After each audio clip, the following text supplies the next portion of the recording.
श्री गुरु तेग बहादुर साहिब के 350वें शहीदी दिवस को समर्पित पंजाब सरकार की श्रद्धा और सत्कार से भरपूर पहल। पंजाब के 23 जिलों में गुरु साहिब के जीवन और बलिदान को दर्शाते light and sound show Srinagar, Gurdaspur, Faridkot और तख्त श्री दमदमा साहिब, तलवंडी साबो से अनंतपुर साहिब तक 4 महान नगर कीर्तन तथा 23, 24 और 25 नवम्बर को अनंतपुर साहिब में होने वाले भव्य समागमों में मुख्यमंत्री सरदार भगवंत सिंह जी मान की ओर से सभी को नतमस्तक होने का हार्दिक अनुरोध। आइए अपनी अटूट श्रद्धा और सत्कार के साथ इन समागमों का हिस्सा बने। नमस्कार, मैं हूं आपका दोस्त विजय विद्रोही और आप देख रहे हैं खास कार्यक्रम विजय फैक्टर। तो देश के 12 राज्य और यूनियन टेरिटरी में बीएलओ यानी बूथ लेवल अफसरों की बड़ी शामत आई हुई है। कहीं जान देने की खबरें आ रही हैं, कहीं कोई हार्ट अटैक से मर रहा है, कोई ट्रेन के नीचे आ रहा है। ऐसे करीब 15-16 केस सामने आ चुके हैं। तो कहीं लापरवाही बरतने के इल्जाम में, अनुशासनहीनता करने के आरोप में बड़ी संख्या में बीएलओ को सस्पेंड किया जा रहा है, उनके खिलाफ एफआईआर दर्ज की जा रही है। सस्पेंशन तो एक छोटा शब्द है, एफआईआर बकायदा पुलिस थानों में एफआईआर दर्ज की जा रही है। अकेले नोएडा के अंदर 60 इस तरह की एफआईआर दर्ज की गई हैं, जहां की डीएम जो है वो ज्ञानेश कुमार सीईओ की बिटिया है। तो कुल मिलाकर चुनाव आयोग अपनी कार्रवाई चाह रहा है कि वाहवाही लूटे, 4 दिसंबर तक सारा काम पूरा हो जाए। इसमें व्यवहारिक परेशानियां जो बीएलओ को आ रही हैं उनको समझ नहीं रहा चुनाव आयोग, या समझना नहीं चाहता, या वो मानकर चलता है कि सरकारी कर्मचारी हैं तो ये लापरवाही बरतेंगे ही, इसलिए इनको डंडा करने की जरूरत है, चूड़ी टाइट करने की जरूरत है। कुछ जगह आंगनबाड़ी केंद्र की महिलाएं हैं जिनको फॉर्म लाने, भरवाने, इकट्ठा करने का काम सौंपा गया है। अब आंगनबाड़ी केंद्र बंद नहीं किए गए हैं, या तो आप आंगनबाड़ी केंद्र बंद कर दीजिए और महिलाओं से कहिए कि उनको सिर्फ यही काम करना है। आपने आंगनबाड़ी कार्यकर्ताओं पर डबल काम का बोझ डाल दिया है, उनको आंगनबाड़ी भी संभालनी है, बच्चों के साथ भी रहना है, उसके बाद फिर घर घर जाके फॉर्म इकट्ठे करने हैं या फॉर्म देने हैं। इसी तरह स्कूल की टीचर्स हैं, स्कूल भी आना है और स्कूल के बाद जाना है, फील्ड के अंदर उतरना है। स्कूल नहीं आए तो कोर्स पूरा नहीं हो पाएगा, खासतौर से 10वीं 12वीं का, जहां बोर्ड के एग्जाम अगले साल फरवरी मार्च में होने हैं और काफी कोर्स बाकी बचा हुआ है। बहुत सी शिक्षिकाओं की ये भी शिकायत रही है। और बदले में आप क्या दे रहे हैं? कोई कह रहा है 2000, कोई कह रहा है 4000, कोई कह रहा है 6000 रुपया। ये 6000 रुपया भी महीने भर की जो कमाई मेहनत है, या फाइनल जो ड्राफ्ट रोल, अभी तो 4 दिसंबर को ड्राफ्ट रोल आएगा, फिर 4 जनवरी को जैसा 1 महीने बाद हुआ था बिहार के अंदर फाइनल रोल आएगा, तो 2 महीने की मेहनत के 6000 रुपये, 1 महीने की मेहनत के 3000 रुपये, मोटा मोटा अंदाजा जो लगाया जाए, कुल मिलाकर न्यूनतम मजदूरी 300-350 रुपये है, इससे भी कम बैठता है। लेकिन अब इस बार क्या हुआ, बिहार से अलग क्या हुआ? बिहार में तो आ रहा था कि बीएलओ फोन पर कह रहे थे कि ठीक है भाई, हमने आपके साइन कर दिए, फॉर्म भर दिया, आपको आने की जरूरत नहीं है, आपका काम भी आसान हो गया, हमारा काम भी आसान हो गया।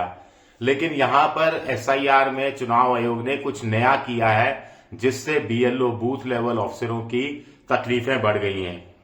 अब क्या हुआ है कि बीएलओ के ऊपर ये जिम्मेदारी डाली गई है, उनकी जवाबदारी है कि जो इलेक्टोरल, जो मतदाता जो फॉर्म भर के देगा, उसमें जो डिटेलिंग करेगा, उसको बीएलओ को उसकी पुराने 2003 की वोटर लिस्ट में जो नाम था या उसके बाद की जो वोटर लिस्ट में नाम था, उससे मिलान करने का काम बीएलओ का है, या उनके माता पिता का नाम अगर मिलान करने का काम बीएलओ पर डाला गया है। तो और नेट स्लो चलता है, हर बार साइट खुलती नहीं है, एक एक नाम के लिए आपको जूझना पड़ रहा है। तो इससे काम और ज्यादा दुगना तिगना चौगुना बढ़ गया है। फिर फॉर्म दे देना, भरा हुआ फॉर्म ले लेना, ये एक चरण है। उसके बाद आपको घर पर बैठना है, अपने लैपटॉप के आगे बैठना है या मोबाइल के आगे बैठना है, कनेक्टिविटी अच्छी मिले, इसके लिए ईश्वर से दुआएं करनी है और डिजिटली उस फॉर्म को भरना है। इसमें बहुत सारा समय लग रहा है, रात के 11, 12, 2 बज रहे हैं, सुबह फिर जल्दी उठकर फॉर्म इकट्ठे करने का काम करना है, तो अनावश्यक रूप से तनाव बढ़ गया है, स्ट्रेस बढ़ गया है। ऊपर से अफसर धमकी दे रहे हैं कि लापरवाही नहीं चलेगी, अनुशासनहीनता नहीं चलेगी, फॉर्म में अगर गड़बड़ी पाई गई, फॉर्म में अगर कोई ऊपर नीचे नाम में चेंज हो गया या सरनेम में कुछ चेंज हो गया, मात्रा या वर्तनी इसमें कोई गलतियां हो गई, तो बीएलओ को जिम्मेदार ठहराया जाएगा। कुछ जगह अफसर धमकी दे रहे हैं कि सीधे हम सस्पेंड कर देंगे, नौकरी खतरे में पड़ जाएगी, इंक्रीमेंट नहीं मिलेगा। इस तरह की धमकियां, इस तरह का दबाव डाला जा रहा है, तो स्ट्रेस लेवल और ज्यादा बढ़ता हुआ दिखाई दे रहा है। अब या तो चुनाव व्यवस्थाकर्ता की जो इनको डिजिटली फॉर्म भरना है उसमें कुछ सुविधाएं दे, कुछ समय दे। अब देखिए, फॉर्म तो 99%, 100% बट गए, फॉर्म बांटना का काम तो हो गया, लेकिन उसको डिजिटली उसमें मोड में कन्वर्ट करना, उसमें बहुत टाइम लग रहा है। केरल में 97.15% फॉर्म बढ़ गए, लेकिन डिजिटली 10.58% का ही डिजिटली उनको डाला गया है केरल जैसे राज्य में। उत्तर प्रदेश में 14% ही डिजिटल हुए हैं, सिर्फ 14%। छत्तीसगढ़ में सिर्फ 34%, तमिलनाडु में 36%, जबकि इन सारे राज्यों में 99%, 97% फॉर्म डिस्ट्रीब्यूट हो चुके हैं। पश्चिम बंगाल में जहां चुनाव होना है 99.74% फॉर्म बांटे जा चुके हैं, और 2 दिन पहले का जो ये आंकड़ा है वो 40.18% डिजिटलाइज्ड हुए थे।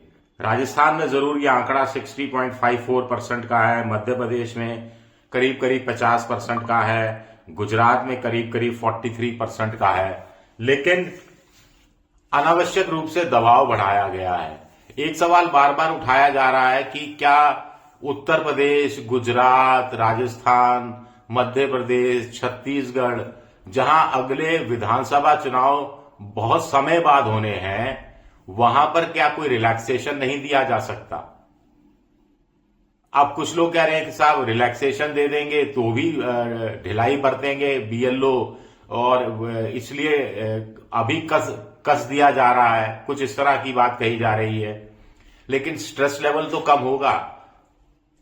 अगर आप समय सीमा बढ़ा देते हैं तो बीएलओ मान लीजिए 3-4 दिन लगातार फॉर्म इकट्ठा करने में लगाते हैं, फिर 2 दिन वो फॉर्म इकट्ठा करने ही नहीं जाते, लोगों से कह देते हैं कि उनके घर फॉर्म पहुंचा दे, तो हमें फॉर्म डिजिटलाइज करने हैं, तो सुबह से लेकर रात तक 2-3 दिन वो सिर्फ डिजिटलाइजेशन में लगा सकते हैं। इससे काम में भी थोड़ी सी सहूलियत होगी, गलतियां भी कम होंगी, जल्दबाजी से भी बचेंगे, स्ट्रेस लेवल भी बचेगा। क्या इस तरफ क्या चुनाव आयोग ध्यान देगा? फिर जो लोग मरे हैं उनके परिवार वालों को क्या कोई मुआवजा देने की कोशिश नहीं होनी चाहिए?